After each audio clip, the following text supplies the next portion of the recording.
اللہ رب العزت نے ہر انسان کو نفس عطا فرمایا، اس نفس کے اندر خیر بھی ڈال دی اور شر بھی ڈال دیا۔ چنانچہ علماء نے لکھا ہے کہ نفس کے 3 مرتبے ہیں۔ ایک ہے نفس امارہ، یہ سرکش نفس ہے جو انسان کو ہر وقت اللہ تعالی کی نافرمانی اور بغاوت کے اوپر اکساتا رہتا ہے۔ ان النفس لامارۃ بالسوء الا ما رحم ربی، یہ شیطان کا ساتھی، یہ شیطان کا ایجنٹ ہے۔ جو شیطان ہمارے دل و دماغ میں ڈالتا ہے، یہ نفس اس کو پورا کرنے کے لیے ہمیں ورغلاتا ہے۔ یہ ہمارا اندر کا دشمن، کہتے ہیں نا گھر کا بھیدی لنکا ڈھائے، یہ ہمارے گھر کا بھیدی ہے، یہ لنکا ڈھا دکھاتا ہے۔ ایک ہوتا ہے نفس لوامہ، گناہ تو کر بیٹھا پھر افسوس بھی کرتا ہے، مجھے ایسا نہیں کرنا چاہیے تھا، شرمندگی بھی ہوتی ہے، ندامت بھی ہوتی ہے، حسرت بھی ہوتی ہے، افسوس بھی ہوتا ہے، یہ نفس لوامہ۔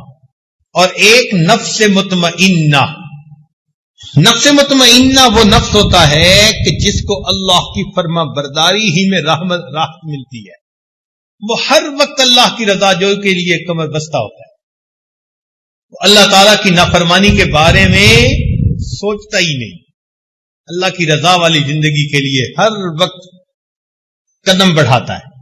اس کو نفس مطمئنہ کہا جاتا ہے۔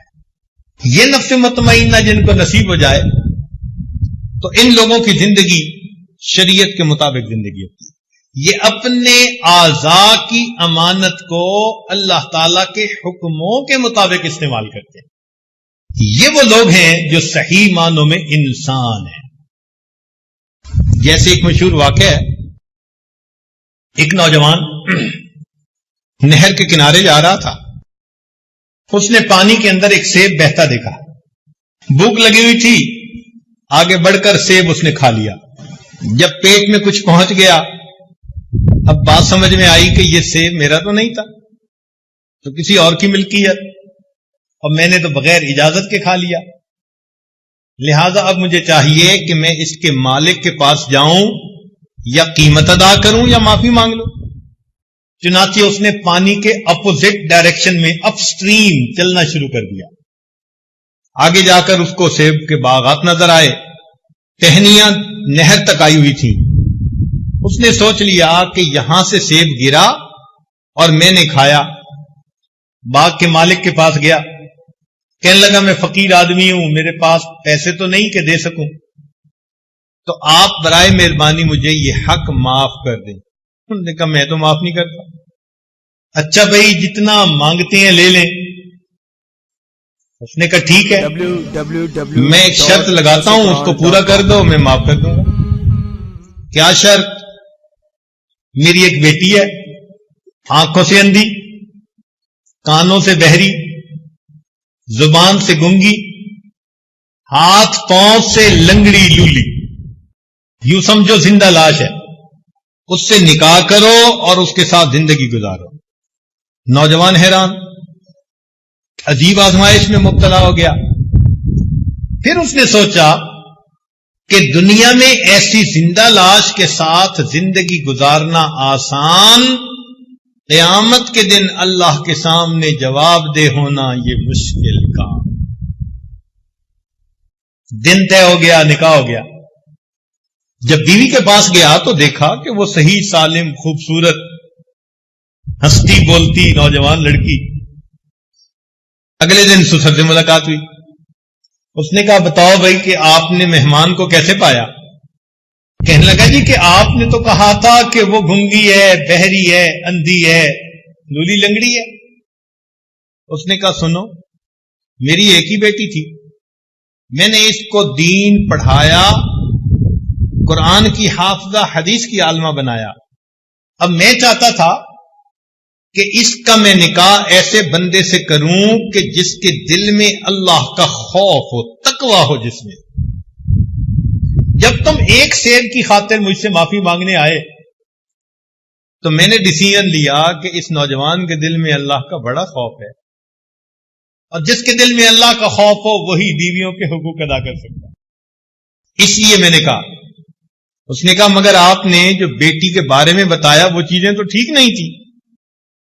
اس نے کہا دیکھو، میں نے کہا تھا کہ یہ بکما اللسان ہے، اس لیے کہ اس نے کبھی غیر محرم سے کوئی بات ہی نہیں کی۔ یہ امیاء العینین ہے، اس لیے کہ غیر محرم کی طرف اس نے کبھی آنکھ اٹھا کے نہیں دیکھی۔ میں نے کہا یہ سماء الاذنین ہے، اس نے کبھی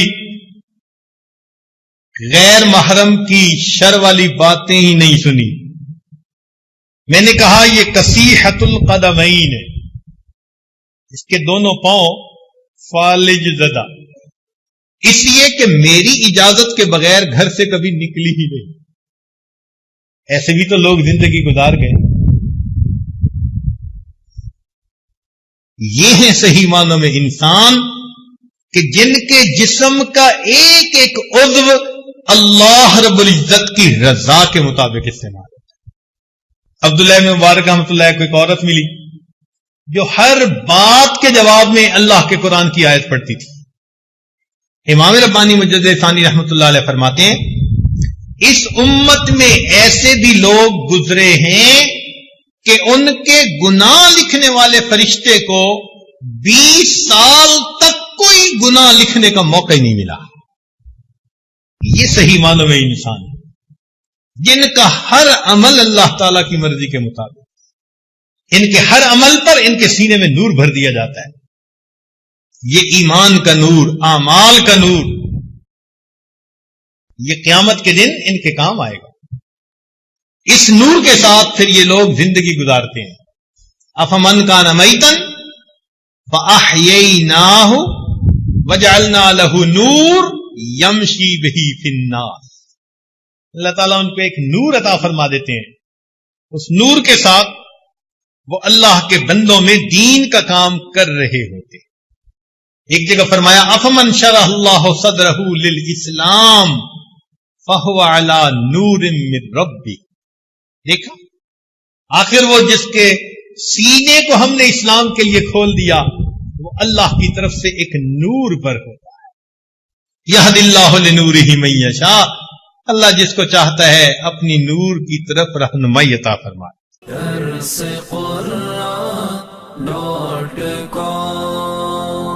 www.darsequran.com